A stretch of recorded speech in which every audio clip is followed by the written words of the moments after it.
Seliba samɛ folu hukumu kɔnɔ Medina Kura muso jɛkulu ye ɲɛnajɛ belebele labɛn u yɛrɛ ka sigida la Sibiridon juillet kalo tile 8 san 2023 min ye ɲɛnajɛ in denbajala ye k'o ta k'o di Mouvement Mali Espoir musoba dɔ ma n'o ye Madame So Umu Sidibe ye. Ale ye sigida filanan coordination musow ka ɲɛmɔgɔba ye. O de ye siratigɛ la Mouvement Mali Espoir bureau national délégation ba yɛrɛ a kɛnɛ kan walasa ka musoba in dɛmɛ a kunko la n'ale yɛrɛ ye jɛkulu in tɔnden dɔ ye ani ka Medina Kura musow ka ɲɛnajɛ ja u bolo. Délégation ɲɛmɔgɔya tun bɛ président d'honneur Agibu Danbele bolo. Coordinateur muso ɲɛmɔgɔw ani tɔnden caman tun bɛ a kɛnɛ kan. Commune de coordination musow de u fara ɲɔgɔn kan k'u bɛ u ka samɛ je crois u ka samɛ ni message pour ka se ka message dɔw tɛmɛ k'a di musow ma u y'a kɛ Medina Kura bi. Commune de coordination activité de don mais u y'a di musow ma pour que musow ka se ka organiser k'u an nana o foli de la ka musow fo k'u exhorter u ka se ka fara ɲɔgɔn kan pour que n y'a fɔ cogo min na Mali bɛ yɔrɔ min na bi a mago bɛ bɛɛ de la pour que an ka se k'a dɛmɛ fɛnɛ il faut que an ka fara ɲɔgɔn kan de donc ne musow sera ka fara ɲɔgɔn kan ka baara kɛ o de bɛ baara nɔgɔya. Tɔn bɛɛ pour que tɔn ka se ka taa ɲɛ il faut que a mɔgɔw ka a tɔnden bɛɛ ka fara ɲɔgɔn kan ka bɛn. O de b'a to fɛn fɛn a bɛ idée fɛn fɛn bila en place o bɛ se ka développer donc an bɛ tɔndenw exhorter de u ka se ka fara ɲɔgɔn kan ka bɛn an ka kuma kelen fɔ an ka acte kelen kɛ ɲɔgɔn fɛ donc exhorter do à l'union autour du Mali. Baara nataw sisan n y'a fɔ cogo min na an kun dalen do élection présidentielle de kan donc baara ye mun ye sisan c'est ka an réorganiser ka motivation kura don mɔgɔw la pour que an ka se k'o fɛnw entamer o élection no o activité entamer ɲɔgɔn fɛ. Laɲini mun b'a la o ye an ka tɔn ka se ka lakodɔn komi an bɛ approche de la donc o approche sen fɛ i b'a dɔn musow jɔyɔrɔ ka bon o ko ninnu na kosɛbɛ surtout en termes de véhiculer l'image musow jɔyɔrɔ ka bon a la kosɛbɛ. Medina Kura ye quartier kɔrɔ ye quartier ba don donc n'a musow farali ka ko la a ka ca Ala fɛ o ko bɛ kɛ ko sɛbɛman ye donc an bɛ a musow fo an bɛ commune de jamakulu bɛɛ fo à travers ni événement ye an bɛ commune de coordination yɛrɛ Mouvement Mali Espoir a tɔnden bɛɛ lajɛlen fɛn o fɛn bɛ coordination na an b'a bɛɛ fo k'u encourager en même temps u bɛ baara mun na u k'u sɛbɛ don a ma. An b'o presse mɔgɔw fɛnɛ fo an bɛ artistes fo an bɛ sigida commune de mɔgɔ bɛɛ fo an bɛ coordination fɛn o fɛn bɛ quartier wɛrɛw la olu fɛn o fɛn sera k'u yɛrɛ se an ka kɛnɛ in kan yan an b'u bɛɛ fo o de ye foli b'an bolo bi k'a fɔ événement in ko la an b'aw yɛrɛ remercier kosɛbɛ. Évidemment baara caman bɛ yen komi i yɛrɛ bɛ a cogo dɔn Mouvement Mali Espoir an bɛ activité caman na ka kɛ donc samɛ ye nisɔndiya ye bon an ka se ka nisɔndiya in partager komi an bɛna don activité réelle la donc ni Ala sɔnna a ma n'olu fɛnɛ kɛra a bɛ b'o fɛnɛ kalama. Wula in na an ka musokuru dɔw bɛ Medina Kura olu de ye ɲɛnajɛ sigi donc k'a bonya ta ka di Mouvement Mali Espoir mɔgɔw ma ka ne kɛ marraine ye donc an b'o kuru de kɔnɔ yan nɔ wula in na Medina Kura. A diyara n ye a bonyana ma parce que ni ne ko mouvement ni ninnu tɛ ne kɔ mouvement tɛ yen nɔ ne kelen tɛ se ka mouvement in na mais bi Medina Kura y'a dɔn ko mouvement ye mun ye mɔgɔ b'an bolo mɔgɔw b'an kɔ fɛnɛ ala da président coordinateur ma olu tun bɛ ne bɔ bi mais a yɛlɛla fo sanfɛ a diyara n ye a bonyana ma ko bi jama bɛɛ ni ce an ka coordinatrice n'an ka présidente bɛ yan nɔ k'u bɛɛ ni ce n'u yɛrɛ ye a diyara n ye wula in na donc fɛn ma mɔgɔ bɛ natɔ sɔrɔ ala kana u taatɔ sɔrɔ an k'an bɛn ɲɔgɔn caman ma. Vraiment an b'an lamɛnnikɛla bɛɛ lajɛlen fo ka commune den mɔgɔw bɛɛ lajɛlen fo aw minnu ye presse mɔgɔw fana ye k'aw fo parce que n'i y'a mɛn k'i ka ko ka diya diɲɛ bɛ k'a ye presse mɔgɔw de don vraiment ne bɛ yɔrɔ min ko bi ne nimisi wasalenba de don ka sababu kɛ commune den musow ka waleya ye parce que u bɛ ka min kɛ nin ye vraiment koba de don ni mɔgɔ min sera ka musow fara ɲɔgɔn kan événement na surtout ka ni jama saniyalenba in ye vraiment nimisi wasa ko de don an bɛ commune den musow bɛɛ lajɛlen fo ka organisateur bɛɛ lajɛlen fo mɔgɔ mɔgɔ ni o bɛ commune den la yan nɔ ni o bɛ u ka sous section na vraiment an b'u bɛɛ lajɛlen fo ka coordination bɛɛ lajɛlen. Commune de Mouvement Mali Espoir mɔgɔw ye wele bila an ma an kana far'u kan k'u ka samɛ ɲɛnajɛ diya u bolo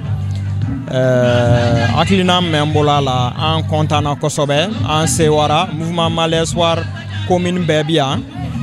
président d'honneur yɛrɛ a tun bɛ kɛnɛ kɔnɔ yan ani président national ani tɔnden bɛɛ aw kunnafoni dilaw yɛrɛ a b'an nɔfɛ an su ani tile o nisɔndiya bɛ an na kosɛbɛ fana sariya sunba kalata tɛmɛlen na n'o kɛra le 18 juin tɛmɛlen mouvement Mali Espoir yera a baaraw kɔnɔ kosɛbɛ ani mouvement ni parti politiques yera wɔɔrɔ a baara la an yɛrɛ tun b'o kɛnɛw kan an yera commission baw kɔnɔna na ne commission ba tun bɛ ministère de l'administration territoriale la ne yɛrɛ tun sugandilen do la commission finance présente tun ye ne o la o kɔrɔ mouvement Mali Espoir ma tɔ kɔ kalata sunba in yɛlɛmali la baara kɛra kɔnɔ an wasala kosɛbɛ parce que awɔ ye san sɔrɔ kosɛbɛ o nisɔndiya banna n bɛ n ka tɔndenw bɛɛ lajɛlen fo mouvement Mali Espoir cɛ ni muso denmisɛnnin fara mɔgɔkɔrɔba kan k'a daminɛ sigida fɔlɔ fo sigida 6 ani région bɛɛ lajɛlen bɛɛ ye wulikajɔ kɛ a jaabiw kɛra wasa ye kosɛbɛ an wasala la kosɛbɛ wulikajɔ min b'an bolo an ma sigi an wulilen jɔlen do toujours sariya sunba kalata tɛmɛlen kɔfɛ kalata wɛrɛw bɛna u kunbɔ don n'a nataw la ni kalo n'a nataw la ni président sigi b'o la ani maire sigiw ni député sigiw b'o la an filɛ kɛnɛ min kan bi nin kɛnɛ bɛɛ ye o baaraw dɔ ye parce que mouvement n'i ko mouvement ou bien parti politique activités ɲɛnajɛw de bɛ kɛ pour ka parti ou bien mouvement ka visibilité a ka togo k'a ye kosɛbɛ kow la a n'a ka tɔndenw ka gɛrɛ ɲɔgɔn na kosɛbɛ an k'a yira diɲɛma la k'a fɔ an bɛ yan an ka mouvement bi yan an b'o kɛnɛ de kan yan fana kɛrɛnkɛrɛnnenya an ka sanfɛ foli fɔlɔ n b'o kɛ k'a ɲɛsin jamanakuntigi ma an b'a fo kosɛbɛ n'o ye colonel Asimi Goita ye an ka foli b'a ye kosɛbɛ a bɛ baara min na an bɛ dugawu k'a ye ala ka baara in fanga ala ka a ta fanga di an ma o bɔlen kɔfɛ n bɛ maliyɛn bɛɛ lajɛlen fo parce que n'i y'a mɛn ko président ka baara bɛ ɲɛ a bolo gɛlɛya bɛ diɲɛ kɔnɔ an bɛɛ b'a dɔn ani mali bɛ wɔrɔ min na mali bɛ ka bɔ o kɔnɔ dɔɔni président ni a nɔfɛmɔgɔw tɛ se k'o kɛ tant que ni anw dugumamɔgɔw ni anw population an b'an muɲu ka jɛ fɛn dɔw ni sɛgɛn dɔw kɔ o foli bɛ n ye foli min bɛ n bolo fana ka ɲɛsin mouvement Mali Espoir tɔnden bɛɛ lajɛlen ma commune bɛɛ ani région bɛɛ n ka foli b'u bɛɛ ye ala ka mouvement ta ɲɛ ala k'an bɛn kelen ma ala ka mouvement sakɔrɔta ala ka hɛrɛ na jamana kɔnɔ ala ka jamana suma ala ka lakana na jamana kɔnɔ. Bon an bɛ yan wula in na an bɛ ala fo ka ko ɲuman dɔn an bɛ lamara nin yɛrɛ fo muso cɛsirilenba don n'o ye la présidente n'o ye commune de présidente ye an bɛ bɔ an b'an ka ɲɛmɔgɔ bɛɛ lajɛlen fo k'a daminɛ président national la ka na commune 1 na fo ka na président d'honneur la an ka foli b'u bɛɛ ye n'i ye musow ye k'u bɛ farinya dɔrɔn cɛ de b'an kɔfɛ donc an ka cɛba ninnu an b'u fo ko ɲuman dɔn u ma fosi ka n'u m'an wele an bɛ bɔ an bɛ commune 2 yɛrɛ fo bi kɛrɛnkɛrɛnnenya la n'u ka coordinateur ani coordinateur bɛɛ ka d'a kan ni sigi ninnu tɛ kɛ n'a ma diya i ye n'i ye sigi in kɛlen ye a diyara commune 2 de ka da u ka ɲɛmɔgɔw ka cɛsiri kan surtout la marraine donc vraiment Mali mouvement Espoir an bɛ foli kɛ tɔnden bɛɛ lajɛlen jamana in tɛ taa fɛn min kɔ o ye bɛn ni kelenya de an bɛ bɔ an b'an ka les 5 colonels fo n'o ye Asimina ka cɛ 4 ye vraiment an b'u kɔ bi an b'u kɔ sini mɔgɔw b'o de fɔ muso ni barika de don n'i ye muso ye ko la o ye ko duman de wa ni muso tɛ ko min fana na o ye ko lankolon de donc an b'a la deli hali bi an ka jamana ala k'a bɔ bolo la jamana tali fanga ala k'a di an ka ɲɛmɔgɔw ma ala k'an yɛrɛ k'u dɛmɛbaga ɲuman ye Asimi y'o de fɔ ko n'ale échouera ko jeunesse échouera ne b'a dɔn n'ala sɔnna a tɛ échouer ka da mun kan anw bɛ ala kɔ an bɛ kira kɔ an b'an denw kɔ n'anw m'an denw fana kɔ an cɛw b'an kɔ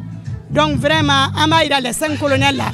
u ka taa ni ko ye anw yɛrɛ sɔnnen don ko ye maliyɛn bɛɛ sɔnnen don donc an bɛ bɔ ka foli kɛrɛnkɛrɛnnen kɛ hali bi commune 2 hali bi ni sigi ala ka caya ala ka sijan ni kɛnɛya di hali bi mouvement in ala ka bɛn ni kelenya sabata kɔnɔ hali bi an musow yɛrɛ anw de ye jamana ye dɛ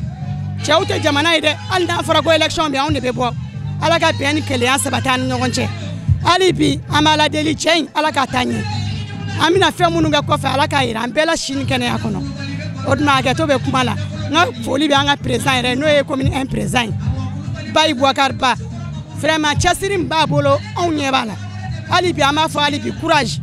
vraiment mɔgɔninfin tɛ ka fosi ye i bɛ min kɛ o de bɛ fɔ o tuma hakɛto bɛ kuma na vraiment nisɔndiyalen don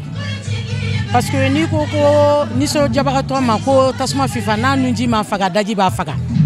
ni yɔrɔ in na n bɛ Umu yɛrɛ fo kosɛbɛ madame So parce que a bɛ cɛsiri mun na commune 2 la vraiment kɔnɔdimi tɛ ɲɛdimi de don